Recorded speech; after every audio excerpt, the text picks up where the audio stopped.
Next topic है temperature dependence of resistance. बहुत important topic है। देखो, हमने ड्रिफ्ट वेलोसिटी में ये फार्मूला ड्राइव किया था R = ml ne²τ a। इस फार्मूले से कैसे पता करेंगे किस मेटल के लिए या किस सेमीकंडक्टर के लिए कैसा ग्राफ होगा।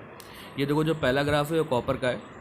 तो कॉपर एक मेटल होता है और मेटल में नंबर ऑफ फ्री इलेक्ट्रॉन्स ज़्यादा होते हैं।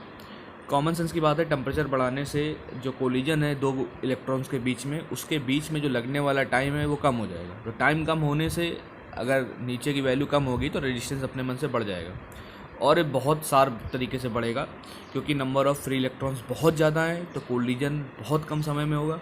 इसलिए कॉपर का रेजिस्टेंस इंक्रीज करता है और इसी हिसाब से स्पेसिफिक रेजिस्टिविटी भी इंक्रीज करती है। दूसरा ग्राफ जो आ रहा है ये एलॉय का है।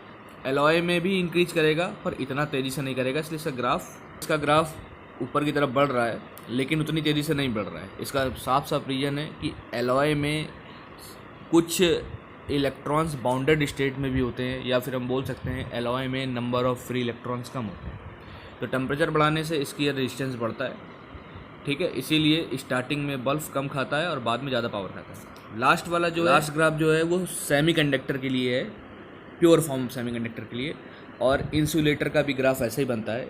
इंसुलेटर और सेमीकंडक्टर, प्योर फॉर्म सेमीकंडक्टर में टेम्परेचर बढ़ाने पर रेजिस्टेंस कम होता है क्योंकि इसमें इलेक्ट्रॉन्स जो होते हैं वो बाउंडेड स्टेट में होते हैं, और टेम्परेचर बढ़ाने से कुछ इलेक्ट्रॉन्स फ्री हो जाते हैं जिसकी वजह से कंडक्टिविटी बढ़ जाती है।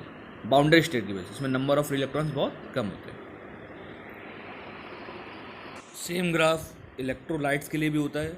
इलेक्ट्रोलाइट्स में भी रेजिस्टेंस कम हो जाता है अगर हम टेम्परेचर बढ़ाते हैं, क्योंकि इसमें नंबर ऑफ आयंस ज़्यादा मूव कर सकते हैं अगर हम टेम्परेचर बढ़ा दें, ठीक है। Ions gets more freedom to move inside the electrolytes on increasing the temperature. तो इलेक्ट्रोलाइट्स, सेमीकंडक्टर और इंसुलेटर में टेम्परेचर बढ़ाने पे रेजिस्टेंस कम होता है, जबकि एलॉय और मेटल में बढ़ता है।